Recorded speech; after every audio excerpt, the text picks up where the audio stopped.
Cool Direct, la web radio qui a vraiment l'air du Sud. Sur le www.cooldirect.fr.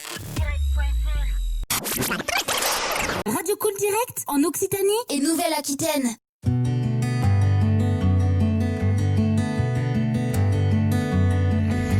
Bonjour, je m'appelle Edwige et donc avec Didier, mon compagnon, on a décidé de créer ce gîte.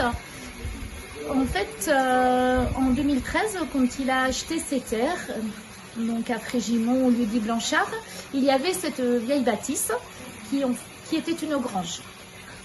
Quand on est rentré à l'intérieur, c'était encore de la terre battue, il y avait le feu du glaïer, les clapiers de lapin, et il y avait des magnifiques poutres sur lesquelles il y avait écrit les noms des vaches, parce que cette grange servait aussi d'étable.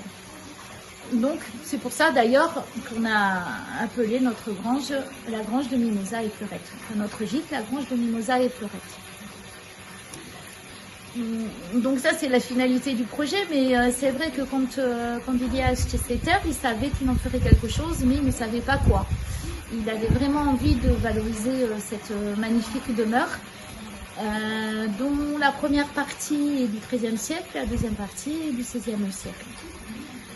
Donc, il nous est venu l'idée de faire appel au Gîte de France, et c'est là que nous avons contacté donc, Brigitte, qui tout de suite a été emballée par notre projet et nous a bien aidé à monter notre dossier et à réaliser donc, ce projet. Il fallait ensuite trouver l'architecte. Chose un peu compliquée pour nous parce que c'est la première fois qu'on réalisait un tel projet. Et donc c'est là que Brigitte nous a indiqué Dominique Dumas. La première fois que nous l'avons vu, c'était un petit peu compliqué. On se demandait ce que c'était ce personnage. Je pense qu'il était plutôt en observation, savoir si vraiment on avait vraiment envie de réaliser ce projet et surtout de laisser cette magnifique demeure dans son jus, de ne pas l'abîmer en fait, de lui laisser son âme. Donc il a vu que là-dessus on était d'accord avec lui. Et donc petit à petit, à partir d'esquisses, à force de discuter, notre projet a vu le jour. Et donc notre projet a débuté en 2017. Il a duré 3 ans. Alors. Et a duré 3 ans. Donc pendant ces 3 années, au fil du temps, au fil des semaines, le projet a évolué. Quand la construction, quand la réhabilitation a commencé, la même chose, on a découvert des choses qu'on n'avait pas vues au départ. Donc du coup, on a fait évoluer notre projet. Ce qui nous plaisait au départ, ce qu'on pensait faire, et finalement c'est avéré pas bien pour la maison, donc on est parti sur autre chose. C'est un gîte qui est pour 10 personnes.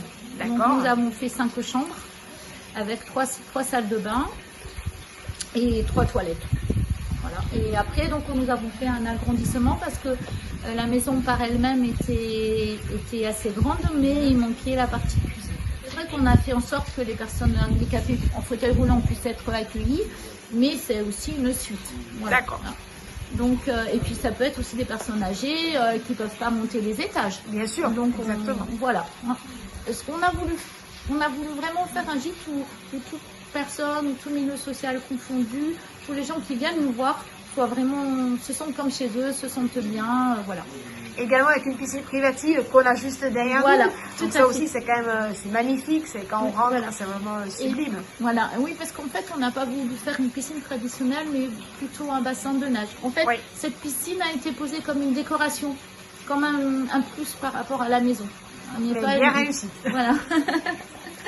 Donc là, on peut dire qu'aujourd'hui, officiellement, vous êtes labellisé Gîte de France du Lot-et-Garonne. Oui, tout à fait. Donc c'est très émouvant, j'imagine. C'est la remise que tout à l'heure Brigitte va vous donner, ça doit être... Voilà, tout à fait.